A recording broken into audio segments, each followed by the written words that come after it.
Nessun rischio di sospensione o di rallentamento dei servizi sanitari qualora dovesse essere necessario razionamento idrico a giorni alterni a Nuoro e in altri 16 comuni a partire dal 27 gennaio. A garantirlo il direttore generale dell'ASL 3 di Nuoro Paolo Cannas, che riferisce come nelle ore immediatamente successive all'annuncio da parte di Abbanoa delle restrizioni idriche l'azienda sanitaria si sia impegnata nel controllo dei dispositivi e delle risorse d'acqua a disposizione delle strutture di pertinenza ASL a partire dall'ospedale San Francesco di Nuoro, dallo Zonchello e dalla Casa della Salute di Via de Murtas. Ieri abbiamo fatto un ulteriore check con gli uffici, siamo autonomi ovunque, in ogni caso stiamo facendo proprio i controlli per vedere se autoclavi sono in funzione, c'è qualche piccolo, qualcosa da sistemare, ma siamo assolutamente tranquilli.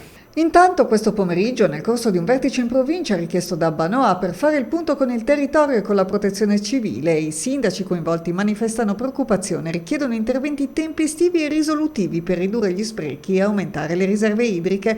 La speranza per ora è di riuscire perlomeno a prendere tempo con le piogge previste per il fine settimana, ma per arrivare attrezzate all'estate l'unica soluzione nell'immediato resta la restrizione a giorni alterni. Il nostro primo obiettivo è quello di ottenere il risparmio dell'acqua. Dobbiamo fare in modo che i nostri invasi possano arrivare tranquillamente all'estate e quindi non trovarci in condizioni peggiori di quanto siamo già oggi.